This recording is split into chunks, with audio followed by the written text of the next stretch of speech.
Morning, good afternoon, good evening. Welcome back sa ating channel na sa Chop. So may nakita lang ako kakaiba ngayon. Habang umakit ako dito kasi may pusa na nakapasok at sinurado ni Mrs. yung growing area. Hindi niya alam may pusa dito. At habang tumitingin-tingin ako sa bawat trees, ito yung napansin ko. May dalawang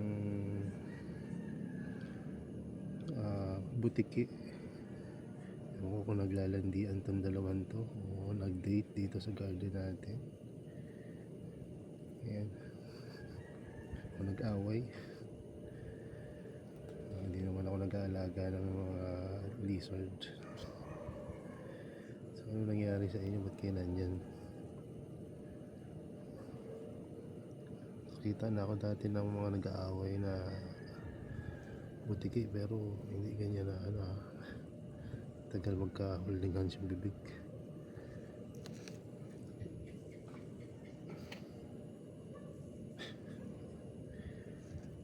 Dalawa na nilang nandito, hindi pa sila maalis.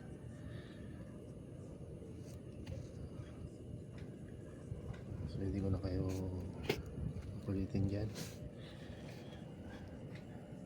Tinitignan ko kasi pagka nag-check ako, halimbawa ayan, may mga pusang nakakapasok. Yung mga tree, kung halimbawa tuyo o may naka-uproot, kailangan akong pulutin, i-replant. So in this case, iba yung nakita ko. Pag-iwalay na natin sila.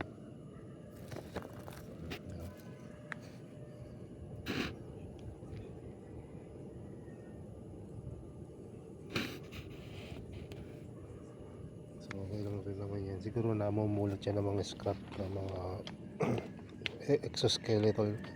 exoskeleton ng mga nakain ng mga carnivores natin. Hopefully wala pa, hindi pa ako tapos mag-check. Hopefully walang mga nadali.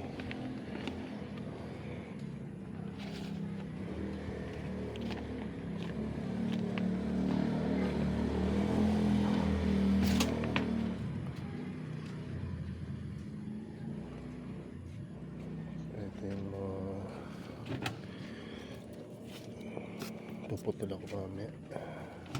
Masyado na mahaba yung mga non-carnivores plant. So kita ako dito banda yung pusa sa taas. Natulog dito sa higaan ko pagka matambay ako dito. Pero dito ko madalas nakikita yung pusa. Siguro kumakain ng konting mga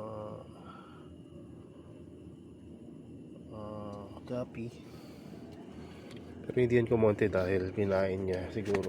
Dahil marami akong pinagbigyan ang gapi. Pakain tayo.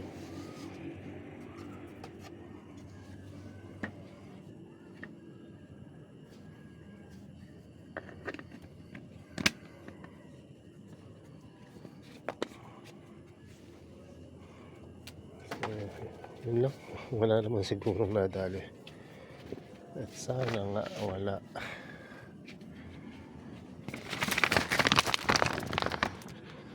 Ayan. Check lang. Wala namang unusual. Bukas malalaman ko ito pagka maliwanag na. So yun lang. Madaling araw ngayon, alas 2. May busang nagkangiyong sa taas kaya umakit ako. Agad namang bumaba.